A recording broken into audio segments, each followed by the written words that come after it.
Agradecemos a asistencia de todos os aquí presentes. Moitas gracias a todos por vir a esta presentación deste poemario.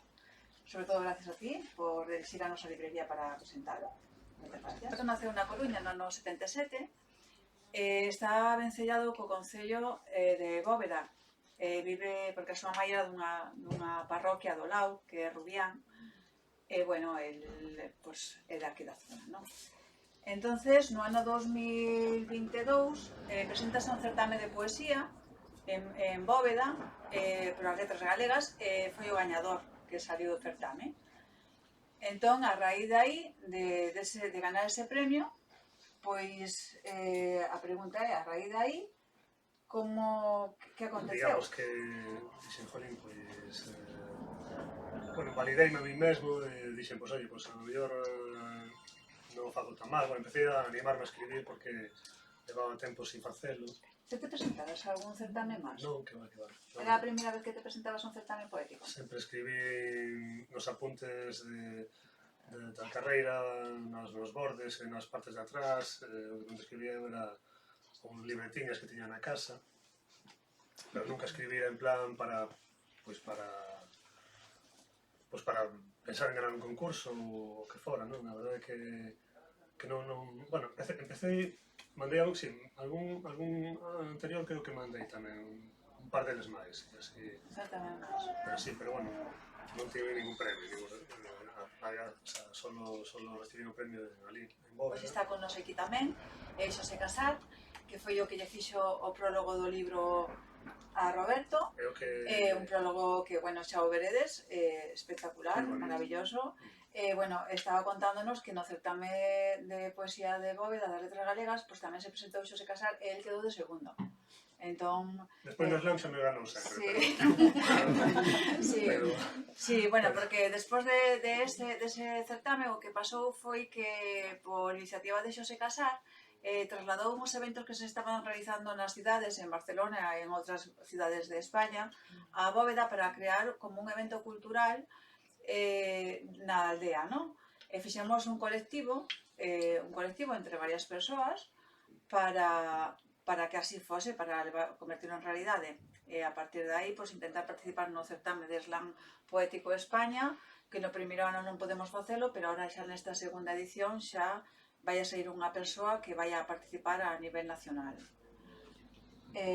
Bueno, aí tú tamén te metiches na organización, non? Sí. Claro, é dicir, é o que te decía, por eso tamén escollín a Xosé para o limiar, porque, bueno, a partir do slam, pois animeime a escribir máis, para cada evento, non? Que hai 6 ou 6 eventos no ano, pois para cada uno deciden escribir poemas diferentes para cada ocasión, entonces fui xuntando material para... Bueno, xuntando material que naquele momento non pensaba que fora para publicar, de feito, pero fui xuntando poemas que ao final llegaron... Claro, ese foi un dos motivos da publicación deste poemario, non? A recopilación que fiches facendo dos poemas do slam, non? Que lle ven o título O cantar das miñocas. Podemos explicar a todos os que estamos aquí porque lle puxeches este título? Claro. Bastante curioso. O cantar das miñocas é... Bueno, iba a ter outro título, pero aí a miña esposa... Mi esposa non. A miña esposa me... A miña señora, falta de dicir, Esposa.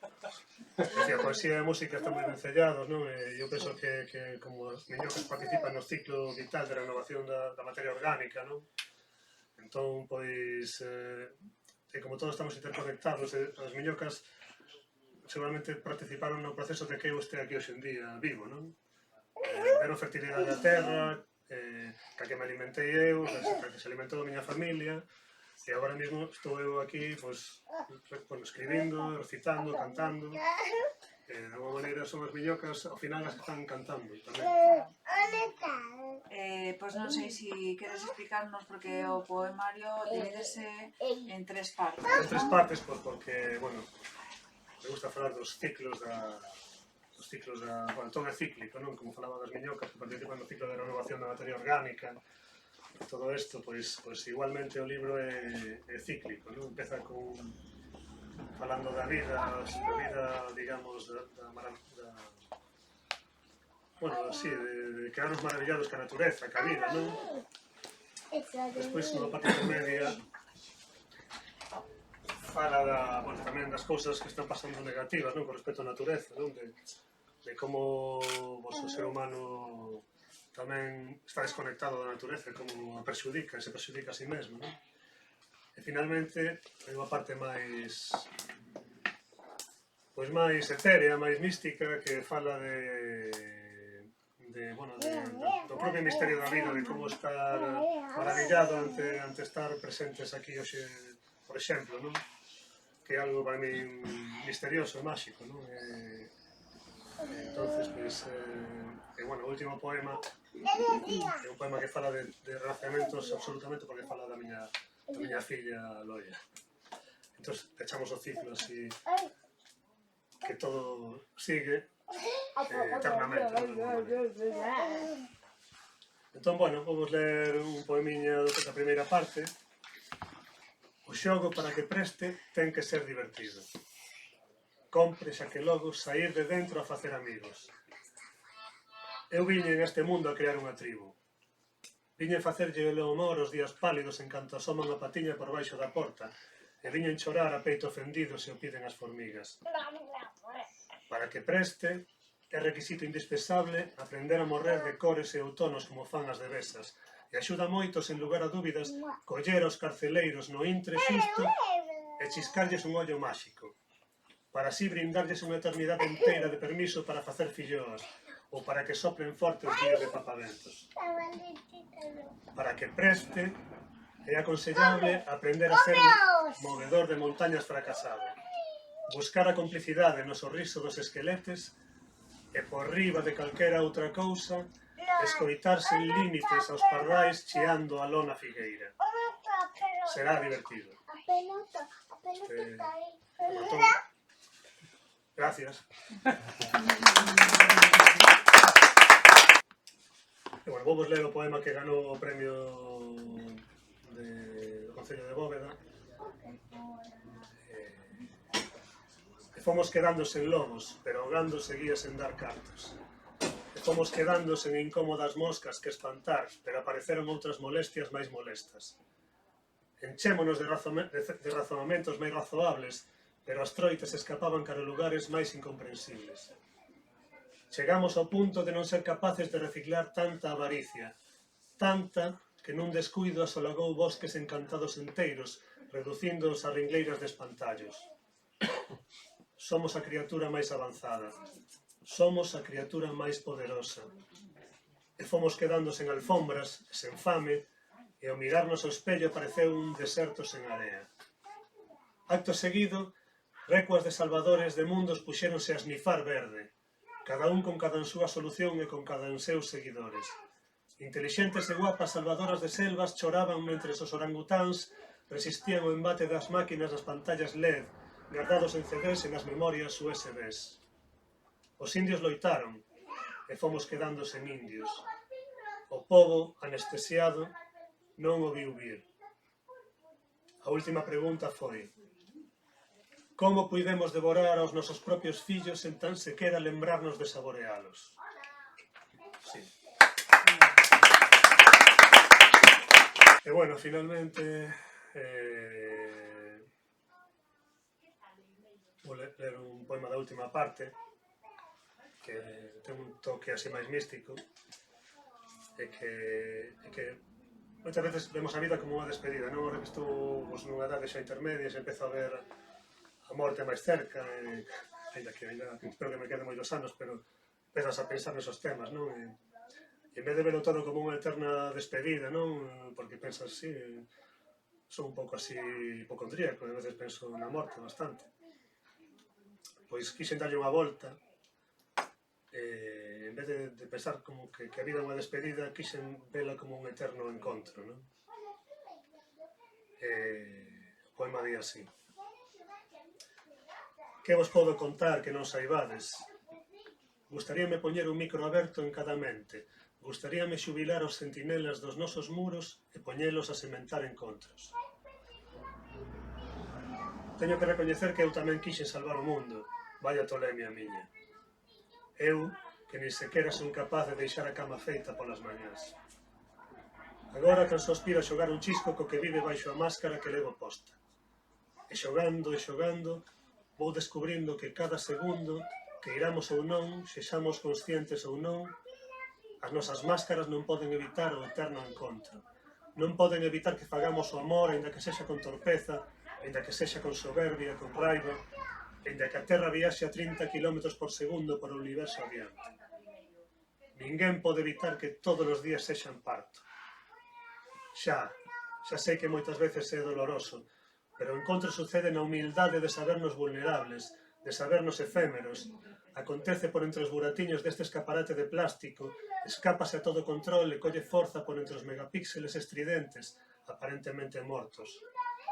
Filla, divisarnos por entre as fendas do aparente, ti e máis eu arrebolados neste perpetuo encontro. Contigo todos os días son de celebración, todos son agasallos, son Nadal, son nacemento, son comezo. Todos os días descubríndonos pequeniños en facer un muro impenetrable, estando sempre de parte dos que depoñen as armas. A maxia é agora, contigo, entregándonos a este salvaxe xogo, onde sairemos máis damnificados pero máis abertos, con fendas no escudo para que o corazón poida medrar. Ogallá poidamos instalar un micro aberto en cada corazón e un fogar cálido en cada peito. Cada segundo rendernos ante o milagre, aínda que a Terra viaxe a 30 km por segundo e a mí me custe tanto limpar o baño.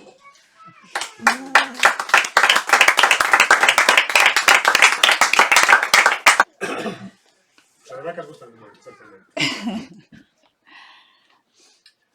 Eso veo da miña experiencia traballando na granxa de vacas e de cabras que estiven este ano pasado.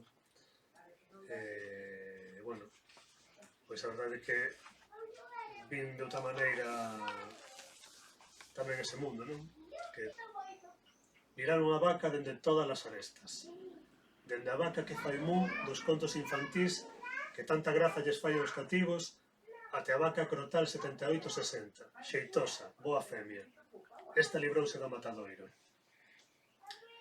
Vaca no muxido de ledicia cando se lle trai o rolo de silo ben fermentado, até a vaca no filete, no churrasco, no guiso, sen cornos, sen muxido e sen bosta. Carne de xato, de cuxo, de xovenca, de boi, xantar para as festas e para xente con posibilidades. Vaca de antes, vaca de esperanzas, con nome propio. Vaca no cheiro a aldea viva, vaca no medo a vara, vaca nas tebras da corte, asomando o corno torto e o bafo no inverno, como cando eu era moi pequeno. Restos de X vacas procesadas na factoría X para consumo de persoas X. Pero por Deus, xa está ben de tanto dramatismo.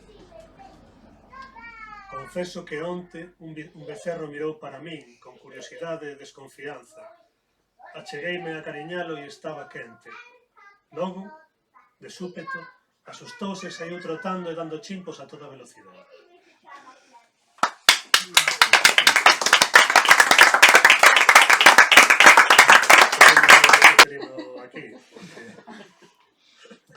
Milagro que este libro aquí, que conseguir estruturar, conseguir juntar xente, bueno, ten unhas fotos, as imaxes preciosas dentro, de varios amigos, a portada dun amigo de Lorena, que como vedes, bueno, ten moita mensaxe, solo con vela transmite para mí moi ben o contido do libro. Entón, conseguir facer este libro para mí é un éxito absoluto, un milagre absoluto, porque eu son bastante caótico, bastante pouco constante, non? Se recoñecen aquí moitos. Entonces, pois, é unha alegría para min, pois, ter acabado esta cousa tan bonita que saliu. Nada máis. Explica un poquinho, se parece ben, a portada, como saiu. A portada, bueno, un traballo conxunto entre un amigo de Lorena que é un artista polifacético, tamén debuxa. Entón, bueno, pois, ao principio, sei que quería que aparecera unha calavera, un cadáver, un esquelete. Esa idea tiña clara.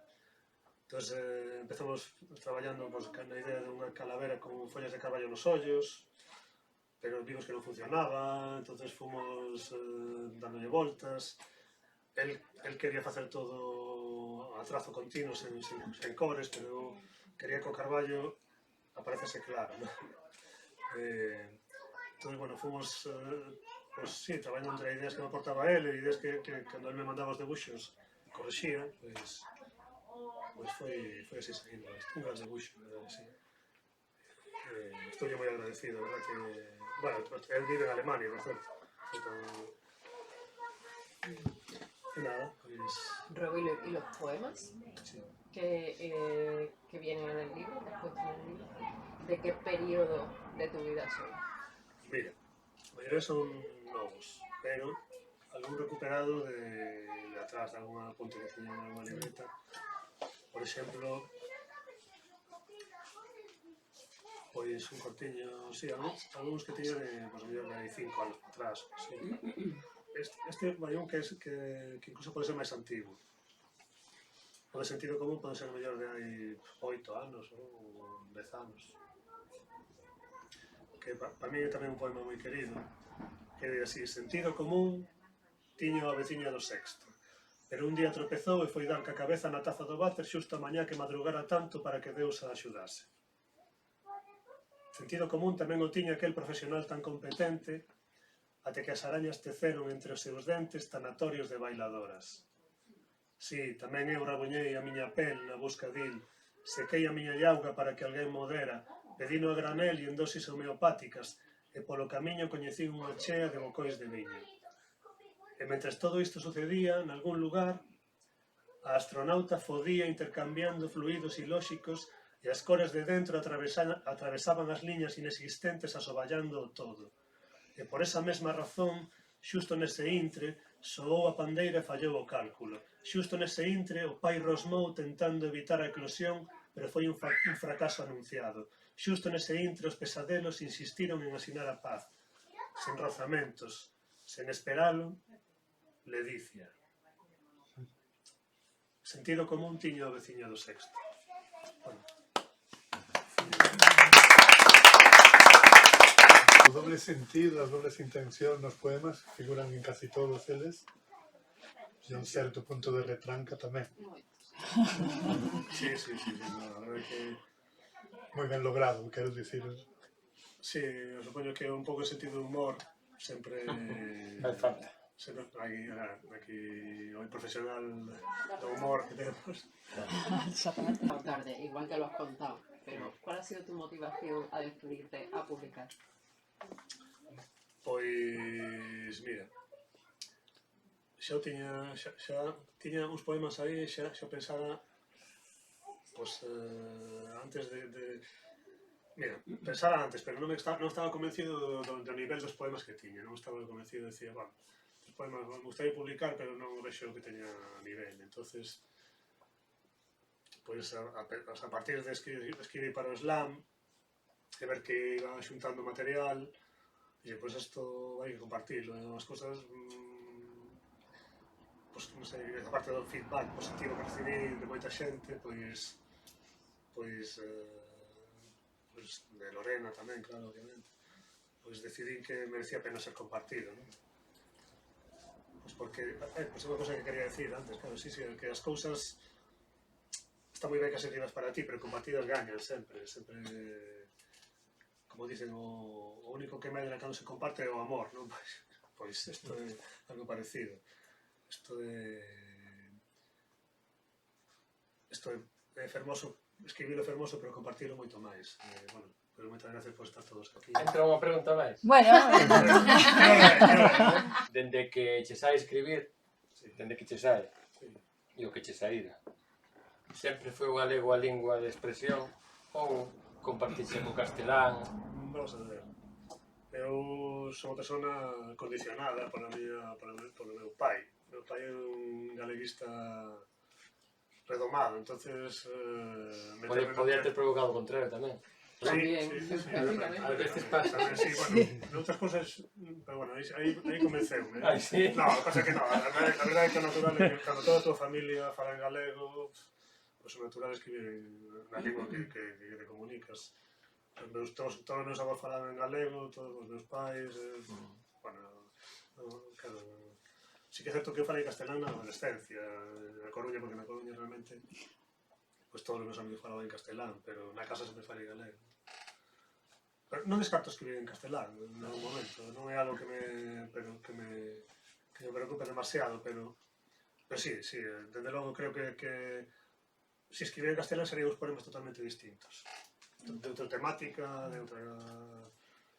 que non tería nada que ver con isto. Canta que te enamoro,